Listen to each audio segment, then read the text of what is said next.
Welcome to the first episode of Relatable Luxury, where we're going to speak on business, family, and the most important thing is working with your spouse. I am Dan Cruz, one of your hosts, but here I have the queen herself, the founder of Petite Seats. Oneida Cruz. Woo! There was a quick round of applause. That was the quickest round of applause ever. Do it again. So thank you guys for listening. Today's episode, we're going to jump right into why Petite Seats works and what we've done in the over 8.5 years of being in business. But I think we first have to understand or explain what Petite Seats is. You know, it sounds cute, it's very chic, but we do a lot and we've done a lot in a space that really didn't exist before we came to the market. So I want to know from you, how would you describe Petite Seats as a brand? Luxury. You know, when you first started the business, I always was, I was second guessing myself on what would it be, what it would look like. Just coming out the house with your first, I believe they were white Ferrari chairs. Exactly, 30. It was 30. And I remember just traveling. But when I saw the chairs spoke to me. Okay. No, they were fancy. They were fancy. They were fancy. I was going to say fancy, but you beat me to it. But they spoke to me. The chairs spoke to me. And when I saw it, I was like, wow, okay. This is different. Here she goes up to something else. Exactly. And I feel like, so we entered the market with these 30 white chairs. We ain't had no tables. It was something that the clients, pretty much demanded, like, how are you going to rent chairs with no tables? So that came after we had the chairs. And I didn't even think that it would be for like over the top kids parties, right? I know that I wanted to price high because it was something that didn't exist. And I wanted it to be a premium product to offer like these over the top kids chairs for kids events. And pretty much as we marketed it for that, we got these huge parties. Like the first year in business, we did LeBron James's first birthday for his daughter. Right. And it was like from there, it was like, okay, this is good. We can do this. We're bringing relatable luxury to this very vast special events industry. And we've created our own lane for kids' party rentals. Yeah. When we did LeBron James' daughter birthday party, there were some people who asked after, like Monica. Didn't she ask Monica? Yeah. We had several celebrity clients who inquired and who we serviced. Thankfully, we're in this metropolitan area of New Jersey, New York. So there are a lot of people who have discretionary funds and they have that name and brand recognition. So when they saw something that was very different, because we were very different, and they wanted to go above and beyond for their babies, we were there. So talk to me. When you first started this business, I had so many thoughts, but why did you go into this niche, and why did you think it would work? So,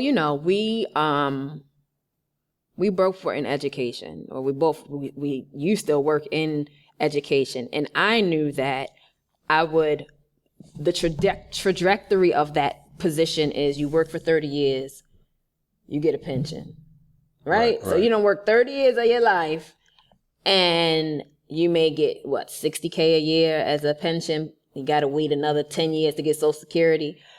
And I always had that in the back of my mind. We're math teachers. So I'm like, all right, the math ain't mathin'. It doesn't make sense for me to, one, commute every day for 4 hours a day, 5 days a week, being away from you guys to still live paycheck to paycheck. So I wanted to create something that was profitable, but also had the potential to be something bigger. Right, but how back in early 2000s, Well, 2014 is when we started. you had this vision, but prior to that,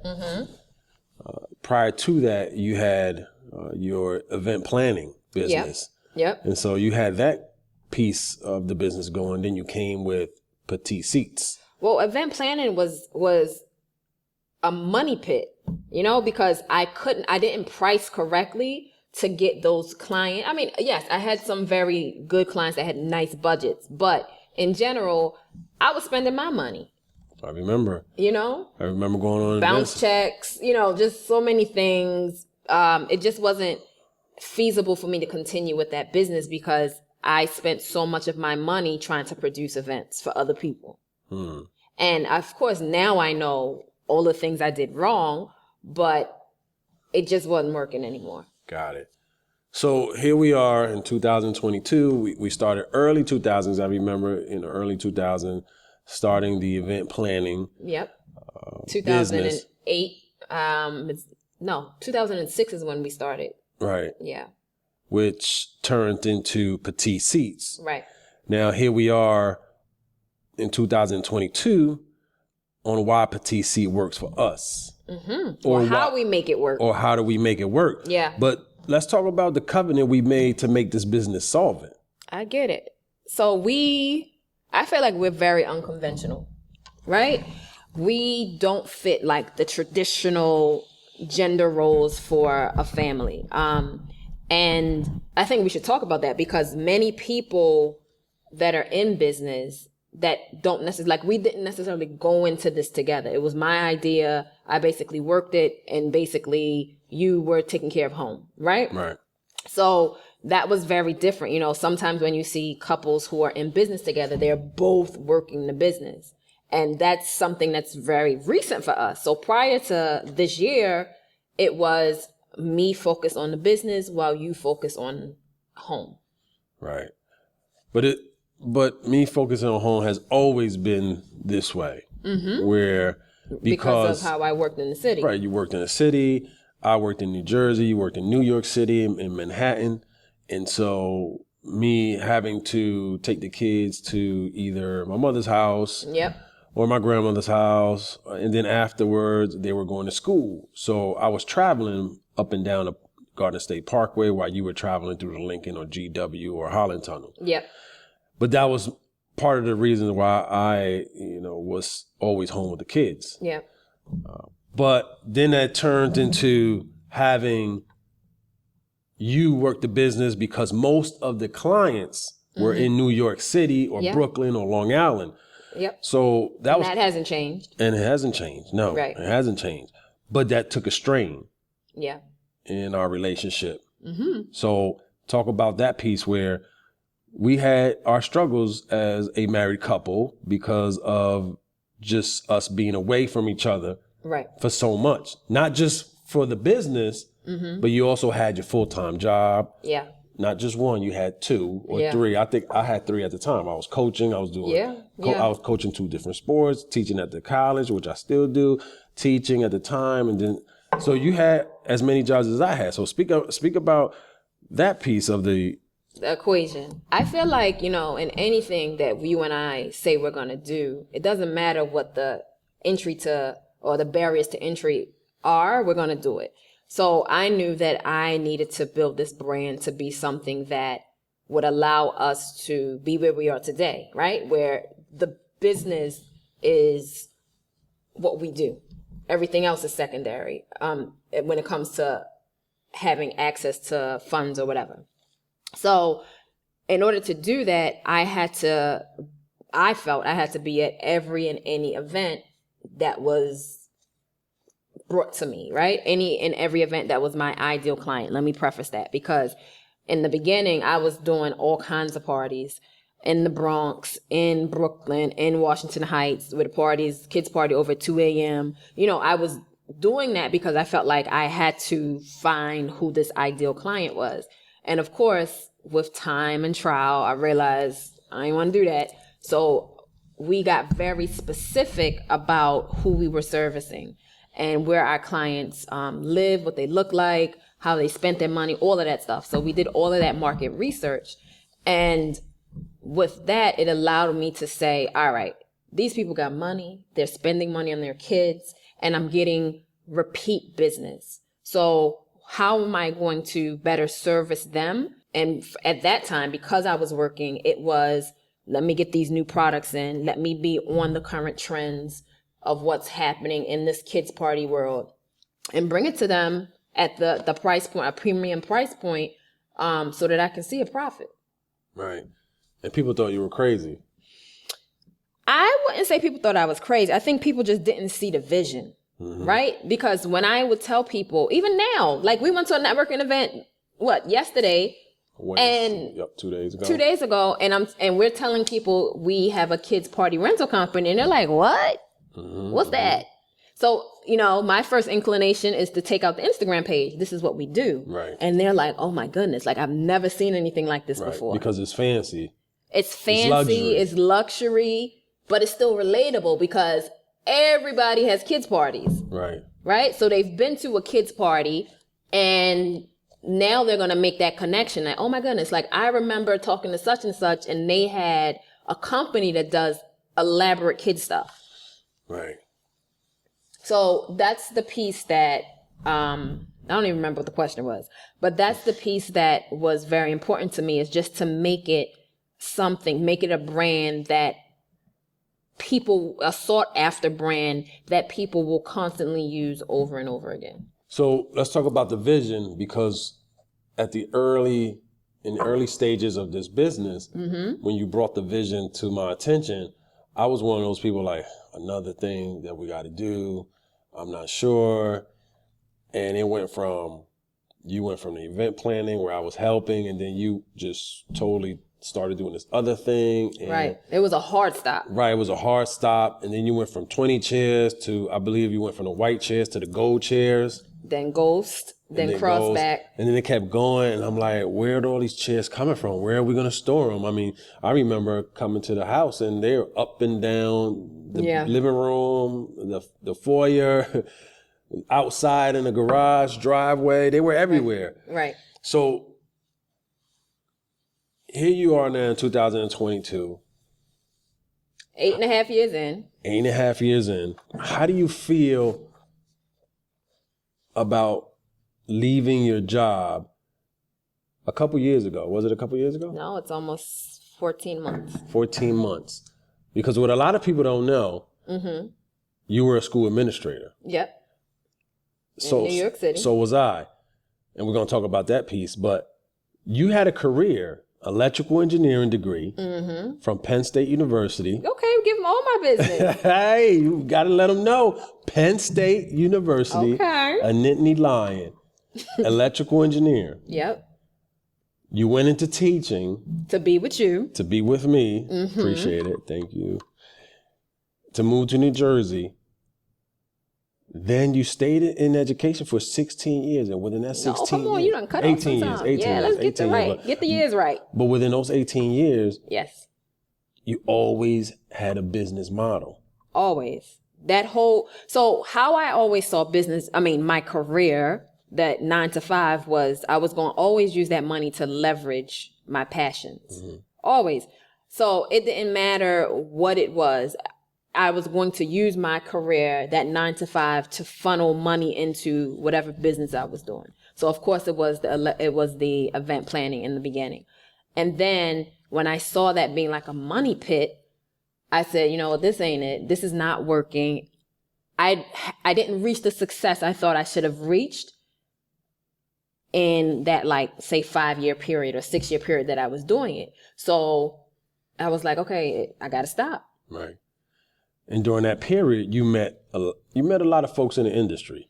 Yeah. I mean, I was doing a lot of events in Maryland. So it was splitting attention between, home in New Jersey and back home in Baltimore.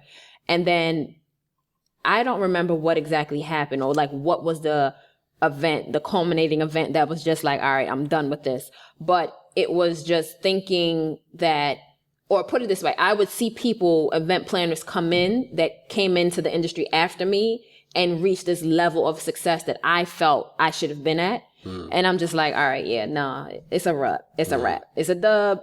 let's move on to something else that I can make a stamp on, and I haven't seen it before. So now, during that time, you started to become a little bit successful with the rental game. Yeah. And you found yourself overwhelmed, busy, away from home, on the road. And at that time, you wanted a business partner. I did. And you asked several people. Well, no, back up. It was when I started this business, I asked several people. Like from the onset, I said, it's not something that I felt I could do by myself. So I went in with this. Remember, I had a business plan and everything. My business plan included partners. And I just knew that the scope of what I was thinking, the scope of what I envisioned, I couldn't do it by myself. But look what happened. I ended up doing it by myself. But I remember, yes, you started by yourself, ended up doing it by yourself. But I remember telling you, just saying so many times, don't worry about it, because when you get bigger, you're going to have to split your 50-50. Do you really want to split 50-50? Right. When you get where you want to go, and look at you now. Yeah. So, but there's some caveats in that statement, because to me, and I guess just how I think is this community mindset is, if I had a business partner, just one other person that we went in together, year 8, I feel like if the partnership worked, year 8 would be very different, right? Like, because I did so much of this by myself, I kept a very conservative outlook on business. Meaning I was not going to go all in, spending $30,000 on inventory from China, bringing in 40-foot containers. I wasn't going to do that because I had to manage that. Like, we were home-based business up until last year. I wasn't going to jump in and get a warehouse space from the very beginning and not be able to pay the bills, or struggle to pay the bills. So there were a lot of things that I made a conscientious decision to do, like to be conservative, because, it was on me. Right. So everything was on you with the business at the time, but there were many things that allowed the situation to play out the way it did. Oh, yeah. Yeah. Right. So me being home, taking care of the house, cooking, cleaning. Well, you ain't cook, but yes. I cooked a lot of the times. Well, put it this way. You cooked, but the food was in the house. The food was in the house. Okay. But yes, the food was in the house because you went grocery shopping, because I just hate grocery shopping. Right. I still don't like going grocery shopping. But the kids came, the first daughter came in 2011. And then the next one 2 years later. Yep. And by then, the business started to evolve. Yes. Or you started to think about the business and it evolved. Well, I think by the time, remember, we started, Nels was a year old, our second was a year old when I started, because she's born April. And that's when I said, this is go. Right. So their primary years, because Daniela was 2, was me working the business, right? Being away from home pretty much all weekend, on the road.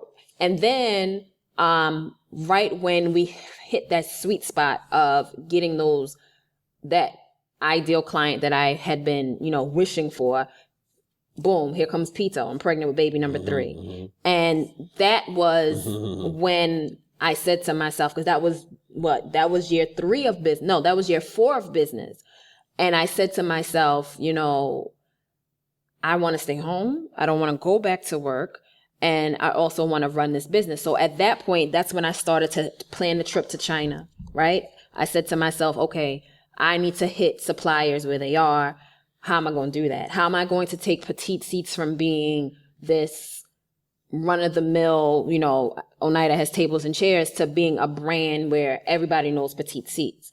And that was because I was home. I was able to sit and be still and I was on bed rest for several weeks towards the end of the pregnancy, I had time to sit and focus on developing the brand, right? Because in the beginning, it was just working, not really thinking and being strategic, even though I had the business plan. So at year 4, it was, okay, we have to make this something bigger than what it is. And what does that look like? Right. So in year 4, we have 2 kids. 3. Sorry. We have 3 beautiful kids at the time. But prior to that, we had 2. Yep. And prior to that, we had 1. Math teacher, thank you. Prior to that, we had 0. But us being together, and because there were a lot of moving pieces. Yeah. And you were home away a lot. And so talk about how I was able to, be there for you without being there.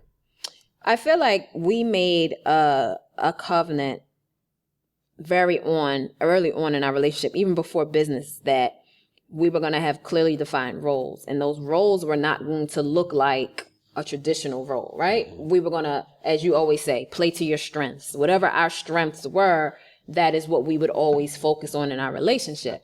And so when I told you, this is what I want to do, you never said to me like, okay, but like, what does that look like? You were just like, all right, what do you need me to do? Mm-hmm. And I explained to you, it's weekend parties. Like, I'm going to be away on the weekends. And because I work in the city, it's going to be, what I said, I think at that time, because I wasn't working like a part-time. Actually, I was. You remember I was working Saturdays for the school. Right. So I would say to you, I'll commit to being like away Saturday and Sunday, but I'll try to be home in the evenings by 4, right? And so I feel like in the beginning that sort of worked, and then business picked up, and it was like, okay, Oneida's always out, always in the street. But what worked for us is that even though I was away, we would be on the phone for like 3-4 hours a day, right? And we still do that. And we weren't physically there, but I still was aware of what was happening.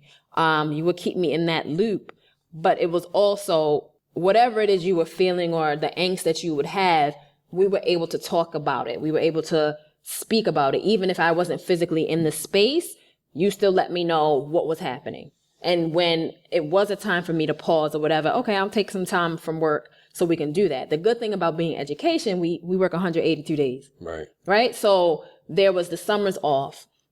There were the holiday breaks that were off. So there was time when we were able to pause as a teacher. Now, all of that shifted when I became an administrator, right? Because when we both became an administrator. Right, at the same friggin' time. And so our time, well, yours was a little bit different, but my time, because I felt like the need to approve myself in business. I mean, in my career, I spent a lot more time at work than I was before.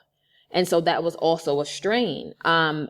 For us, I feel like it was a good thing that the babies were smaller, because yes, they had, mommy, they wanted mommy, and the FaceTime and everything allowed me to see them, but they also understood that, this is the brand.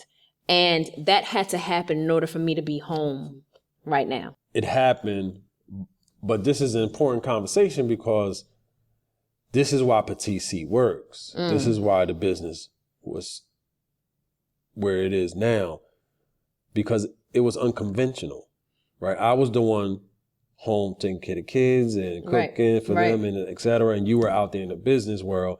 Well, that's because we said that we didn't want someone else raising the kids. Right. Where in a conventional way, I would be the one out there every day and you'd be home. Both of us. Or both of us. Right. Right.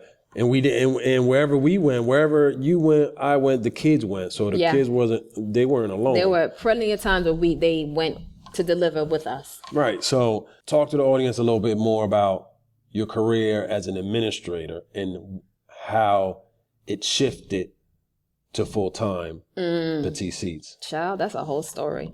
So in a nutshell, I was working as a teacher in the same building that I was promoted as an administrator. And everybody will tell you that's not what you do. If you're going to get promoted, you move to a new school. And I didn't do that. So there was a lot of animosity. There was a lot of envy. And of course I saw it. It was very transparent. And I was working in a space with principals who that wasn't, they didn't care. It wasn't a priority for them. So long story short, I had my business. I've always had my business. But when I was a teacher, it wasn't a problem. Mm-hmm. No issue. But when I moved to this administrative space, the same people that knew I had a business were now watching me as if I'm doing something illegal. Right. They were watching you on Instagram. Everywhere. Yeah. So it became a psychologically unsafe space to be at work and be an entrepreneur. It just wasn't a good look.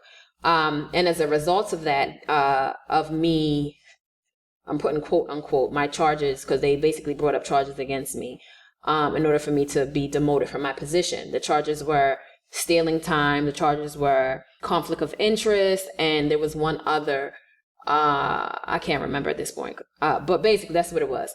And it was through the efforts of my colleagues that would take pictures, report, and do whatever. And thankfully it happened. I was demoted. I was basically removed from my building, demoted back to a teacher line.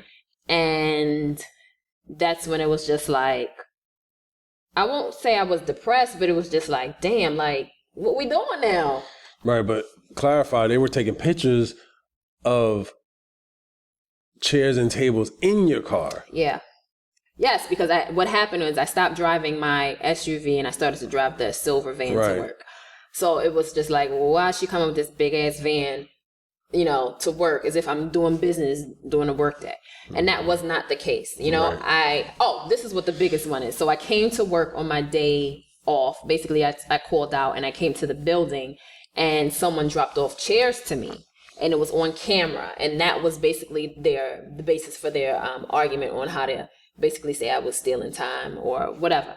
So all of that happened. And then COVID hits. So not only am I in this space, like, I'm not going to the city every day. For what? Like, it's like a war zone in Manhattan. I have to figure out a pivot. I need another move. They took me from this position. I now have to figure out what's going to be best for me mentally to move on. Am I going to stay here and get this 6-figure check? Because even though I was demoted, I was still making like $110K as a teacher. Or am I going to go full throttle with this business? And what the heck does that look like? So that's when I came home and I'm like, we got to sell this house. Mm-hmm.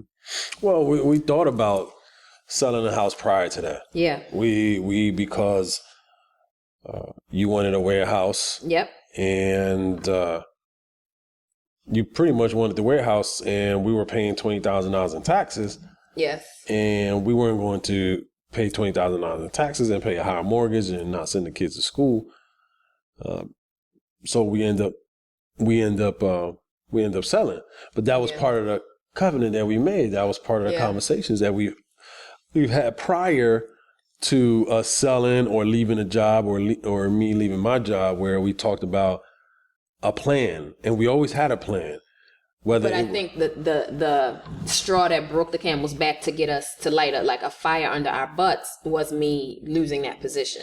Because at that point it was just like, all right, this ain't even worth it. Let's figure out what we're doing, but figure it out from a lens of living below our means. Right, but by that time, the business was booming. Oh yeah, the business was booming by that time because we converted our garage. We had a 4-car garage. We converted that into a mini warehouse. Yes, we did. So we did it.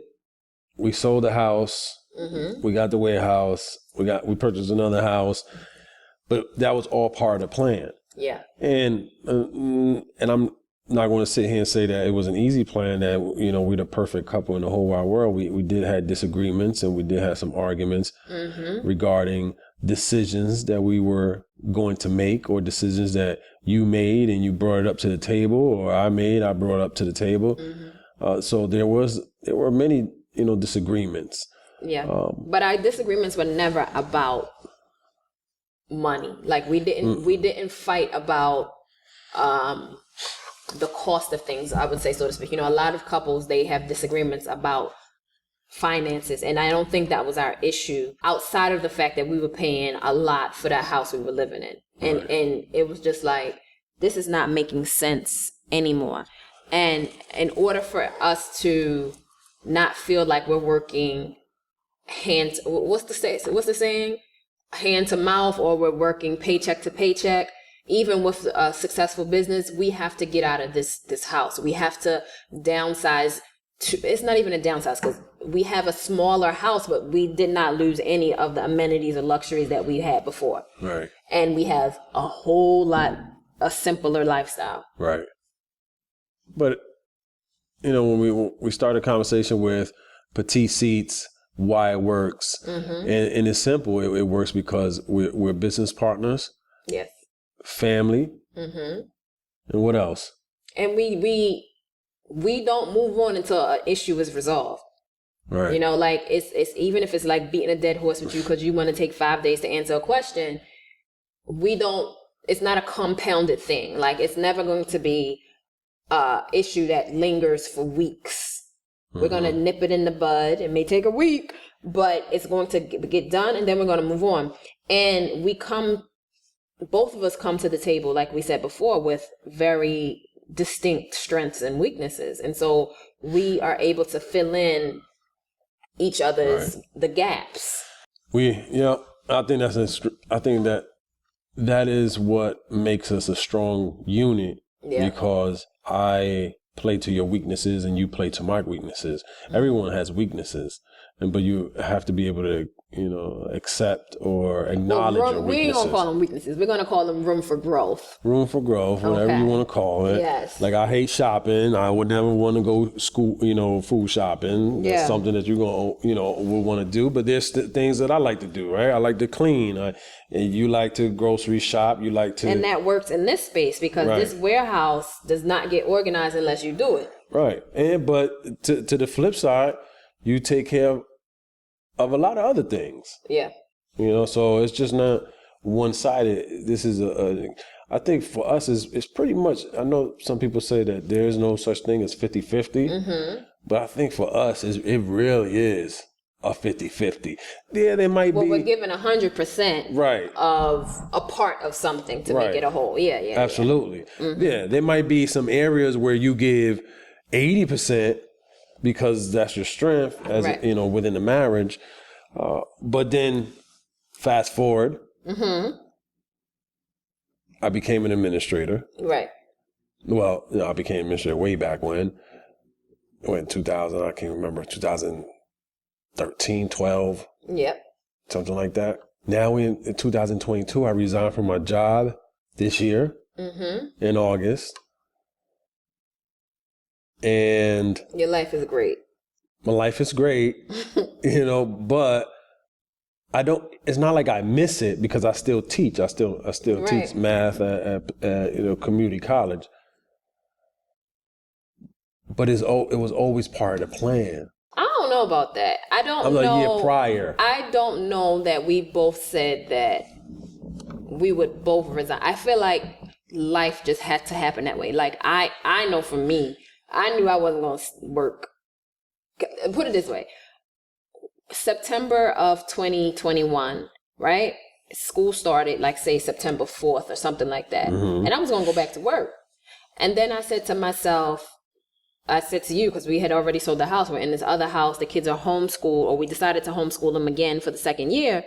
And I'm just like, why am I going back to work? But I was still telling you I'm going back. So I took some days. That first week of school was there. I didn't report to work. And then that Monday, the 14th, I was just like, forget this. And I literally sent my resignation letter in that morning. And I'm just like, it's done. And I feel like that was just a liberating feeling.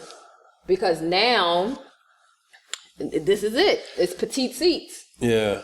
And you know what? You're right. I would say it wasn't always a plan for me to resign. Right. Because, I loved my job. Mm-hmm. I like, when you're a school administrator and you reach... In a good situation. In a great situation that I was in, you don't want to leave the situation. Yeah. Right? And so, and unfortunately for me, I was able to still be a consultant at the charter school where I left. But the turning point for me leaving was when you had the accident. Remember? That was August of last year, 21, right? Right. I remember you calling me, you saying it was probably like 6:15 in the morning. Mm-hmm. We were staying at the hotel because we were finishing the house. No, we didn't close on the house yet. Right. And you were on your way to Long Island. Actually, I remember that night before. You left me at the storage unit, and it but was don't say I left you. No, but I mean, I said take the kids home. I did. It was 2. I think it was 2:30 in the morning. It was 2:30 in the morning, and we were packing the van. And we working, and I think we had to paint or had to build something at the storage unit. It was those tables we were trying to build. We were trying to build hairpin leg tables, right? And we didn't have the right material, or the legs were too short. And we put it into the U-Haul. Yeah. And you said, I'm going to take a nap. I said, okay. But again, that was part of strength. You wanted to be a face-to-face with your clients. Yeah. You wanted that time to talk to them, for them to get to know you, and for them to put a face with the brand. Right. So that was, that's something that we discussed. So you making these deliveries, it was always, okay, you're going to be with the kids. I know you're going to take care of them, but I'm going to make these deliveries. I'm going to, stay out here, do this. But that one time, it didn't happen that way. That was the first time I didn't go to sleep. No. Like, usually I will take that 90-minute nap or whatever it is before I get on the road. Because I was driving to Suffolk, to the Hamptons. And that was the first time I drove to the Hamptons ever. Keep in mind, I've done at least 60 trips to the Hamptons. Mm-hmm. That was the first time that I did not sleep. And you called me? Mm-hmm. Called me in the morning. You said, D, got into an accident. And I'm like, okay, where are you? And you said, I'm headed to the hospital. Mm-hmm. Where? And I remember waking up the kids, and I probably got there in like 45 minutes. Crazy. Because that's an hour and a half drive. And I don't feel like I was going 90 or 100 miles per hour. But I got there, and to be told by the police officer, it was 2 police officers who was standing outside the room saying, the van had flipped about 7 times? It was 5. It's a joke, but it's not a joke. It was, right. So I was told it flipped about 5 times. Yeah.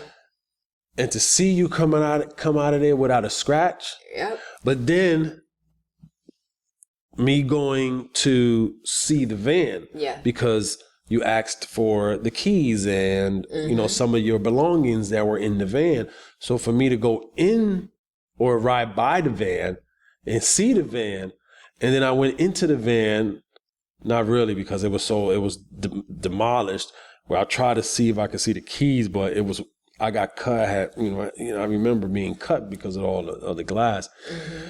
But our son asking, did mommy die? Right. And that hit home at that time, being in Long Island, your son asking you that.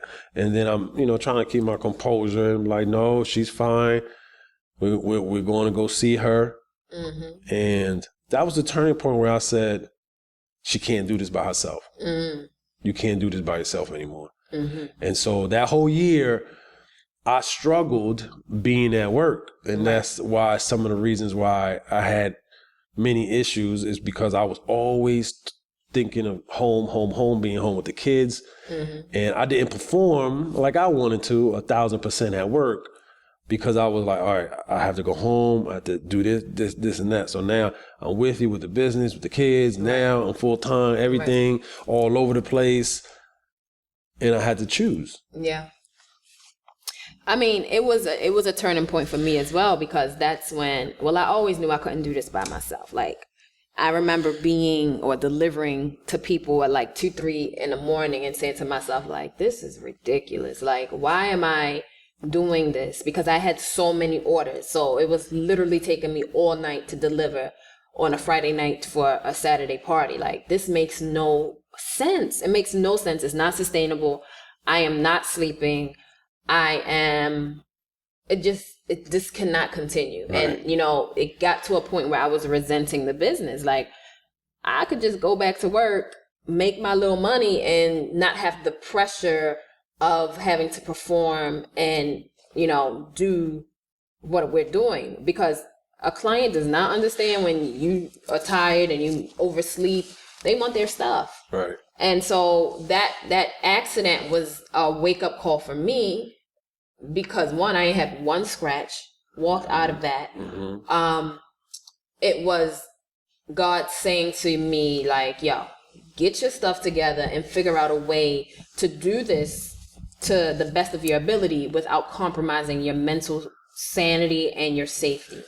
And 2 weeks later, she's back on the road. Yeah, she was same day. You remember, we didn't go home. We didn't get home until late, that like 10 o'clock, and I was back in the saddle the next day, because that happened. That happened on a Saturday. You got some rest. I remember you got some rest.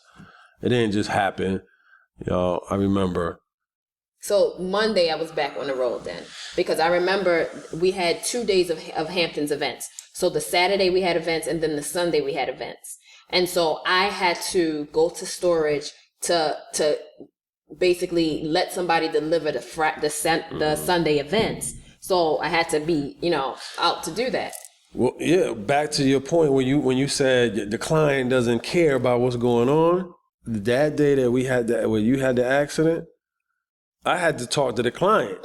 And the client was like, well, where are the chairs and where are the tables? And they were farm tables. It was a lot. It was bounce houses. It was everything. And everything was, like one table was split in half. Yeah. And I'm telling the client, like, look, she just had an accident, life-threatening. We can't even get this stuff out the van. And they didn't really care. They was like, oh, okay. That is why I did the reel. Right? Because my best friend from my childhood best friend was laughing at me. He was like, you would be the man to be in an accident and shooting content.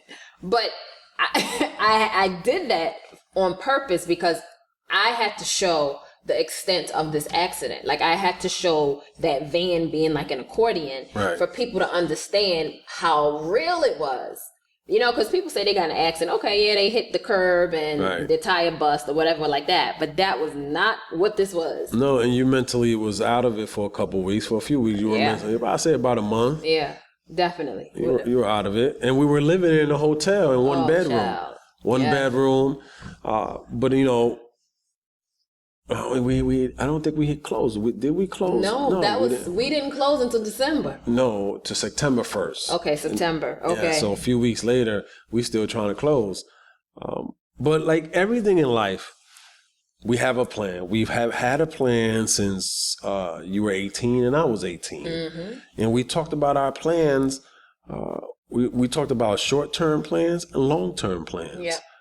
And so we pretty much operate in long-term as well as short-term, but every time we do a short-term plan, we make it happen. Mm-hmm. And so that's where we are today with Petite Seats and how it works, and, and how our partnership works, and how our covenant, how strong it is. Right. Next episode, we'll talk about, who's the boss, mm-hmm, and how hard is it working with each other. Because it's not as easy as people would think. Well, no, don't nobody think it's easy. Anyone who has a spouse that's working together understands that it's not a simple task. Right. Yeah, because sometimes you give your all and you expect someone else to do it as well. Yeah. But in the next episode, we're going to talk about who's the boss and how hard is it to work with each other, and the hurdles to two people and because this is another type of marriage, right? We have the marriage where we've been together for 22 years and now we're in this new thing, right, where it's 3 months in and it's just like, yeah, nah, I'm over it. But at the same time, you still have to remember that this is your best friend, this is your life partner. So you can't black out on him just because he don't know what color paint to paint the table, you know? So there are a lot of things that have to happen in order for the partnership that you have as business owners is right, successful. So next episode again, we'll talk about we'll deep dive. We'll really dive into who's the boss and some of our conflicts and some of our resolutions that we've had. Definitely. And some of the times I've been cursed out, and some of the times she's been cursed out. Literally. Literally at 2:00 in the morning. But share our podcast. Link to our social media. Follow us on IG. It's Relatable Luxury Podcast at Relatable Luxury Podcast on Instagram. Right, which will be on Instagram and YouTube. Yes, so we will definitely post all of the videos of the episodes on YouTube, right, and then the audio will be on all streaming platforms for podcasts. And we invite all of you to send any ideas or Questions. any topics, questions that you would like for us to speak about or have a conversation. We will also have business owners on the show, yes, and etc. And so we'll be here, and we'll get this together. That's it. Thank you so much for watching the Relatable Luxury Podcast, episode 1.